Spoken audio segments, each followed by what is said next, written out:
The Type 64 is easily one of the most fun tier 6s in the game to play. It also makes a bunch of credits. However, the main problem with it is that it cannot get clicked whatsoever. Alright, so we're on the map Lakeville. Now Lakeville is actually it's a really decent map for scouts, because what you can do as a scout vehicle is you have a lot of options. You're not really going to get wrecked by Artie. If you wanted to, you could YOLO the E4 position, spot the entire enemy team. You could also scout at the H6 bush, which is a very solid scout play. It's one of the scout plays I'm comfortable making, because you can actually use that bush, spot a lot of people, and win your team the game by doing that. And then if you need to, you can go to the city. Like, let's pretend there's a bunch of Artie, and for whatever reason the bush is taken at H6. You can actually go to the city and brawl it out. So it's a shitty map, but it works for light tanks. And what I think we're going to do with this one is I think we're going to start off by playing in the city. And the reason for that is I'm not confident. Like, today I've had really shit teams, basically. We've won a lot of Raffle Stomp games, and I'm starting to lose a lot of games, and I'm not going to scout for people if I think we're not going to have a good team. So,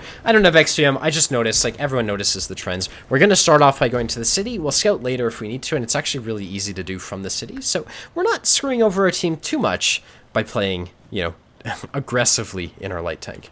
Okay. So, I'm not gonna say anything, but just as expected, we've got a Tiger and a Black Prince, our two strongest tanks, who are here.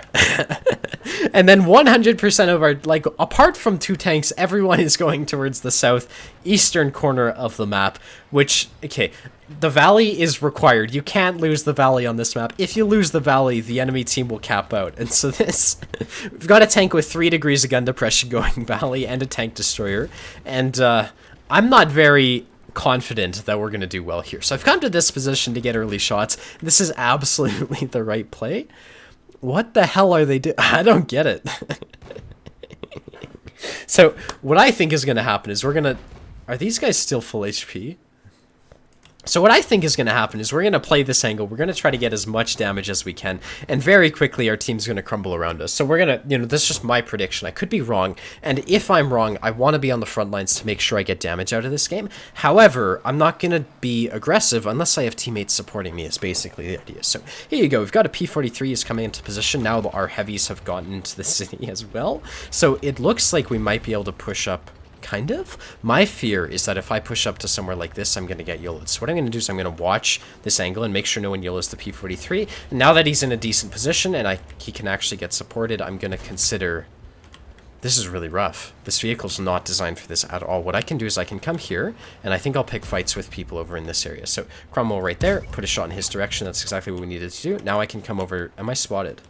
No, we're not spotted. So what I'm going to do is I'm going to poke on this 85, who's definitely not expecting it, put a shot into him. So that one bounces, but it's better than me taking a hit, and I'm glad I got that shot off. Now there's the Leo over here, which is the problem. This guy got ammo-racked by the 85, so that means the 85 is reloading. And he is probably not going to poke on me, and there's a Jagdpanther right there. So we're going to need gold to spend the... Incredible. There's a 12. This team is so bad. Alright, what do we do before we die to the fucking entire enemy team? Okay, we're down our driver. So we're going to lose the valley. They've got the Type 64 and the 12T who control the mid. So what do I do from here?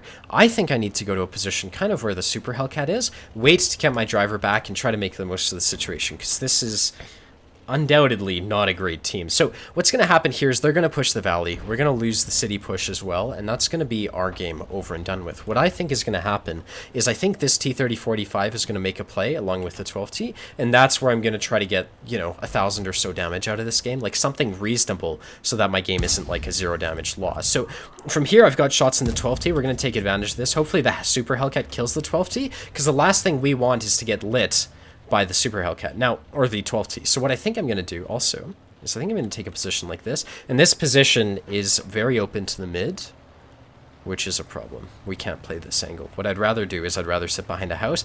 The thing is, they're going to start pushing in like so, right? We want to shoot at them as they do that. And so I think a position like this is better to accomplish that safely. So I'm just going to sit like this. Oh, fuck. I don't want to get hit as they're shooting at the Hellcat, the Hummel. And that didn't work. Shocker. We've got 13 seconds left to get our driver back. The Super Hellcat's exactly where I was, and we'll see what he spots, because he's actually in the better spotting position right now. So I'm going to poke like so in a sec. This fucking team, how do I get 1,000 damage out? I need to get 8 more shots of damage. Okay, so we'll see who we can find right here. That's basically their whole team that we just found. Incredible. That's a Cromwell. So I need to auto-aim this guy and fall back, because I actually need him to die. He's got terrible gun handling. If I put one more into him and then get safe, I hope I live. Yeah, there we go. So now we're one shot. We're up to 600 damage. He just fired. Gonna see if I can get the kill. We do. That's up to 800 or so. We're gonna keep falling back, because I don't think I'm really gonna get... Shit, I need to spot the people on cap to try to get damage. So 3045 is likely to be here, and so he's probably gonna spot me as I poke, but we have 18 seconds left in this game. Hello. The fuck is he doing? That's one more shot. So I need one more shot. I did get spotted. So because my goal is 1,000 in this case, I'm going to give it a... Like, I'm not going to reset the cap. That's not happening. So what I can do instead is I can wait until the end of the game, basically, and then try to leave it for as long as possible to get reset. So we get one shot into them. That's great. We can shoot at this guy, get the other reset. Then we'll shoot at the OI who doesn't see us. Hopefully one of these goes in. 35 seconds left on the clock. Good, that's all the resets we need. Then we'll shoot at this guy because he's actually easy to pen. We're up to 1,300 damage, and I'm just going to keep this shot pumping if he's in the open. We get the kill. Next thing is to check where the 3045 is, and you can see he's right there. We're up to 1,300 damage. And at this point, this is where I'd expect to get flanked, right? So what I'm going to do is I'm going to watch the Super Hellcats back. We're not going to come back from this, but what I can do is I can hold this angle. This is so rough. And try to shoot someone as they come around the corner. So I'm going to see if someone's here, because that's where I'd be. There's no one there. And then because no one's flanking me, I think what I have to do is try to spot for the Super Hellcat. Gonna load gold. That's a tree that fell behind us. So I heard that, and that's why I turned around. Gonna put one more shot into the Leo, probably before he finishes us off. And that's 1,500 damage. That is... That's what you call making the most out of a bad situation. Now... I got a bit lucky in predicting that my team is really bad, but I just won 7 games in a row, and then I lost like 2 awful games. And so on days like where you notice that, especially during Christmas, it's very common for your sessions to be streaky, and that's just a prediction, you know, that I made that allowed me to get 1,500 damage, 54,000, 1,600 damage, incredible, 2 kills, that put us 2nd place on the team. We only made 5k credits, but that was one hell of a game, and I think I'm just going to call it there. That's how you deal with fucking retarded teams in this game. There's nothing you can do about them, except make the most of it, do as much damage as you possibly can, and that's exactly how you go about doing that. So, I hope you enjoyed this video. If you want to see more, be sure to hit the like and the subscribe button, and I hope to see you around. Later, guys. Bye-bye.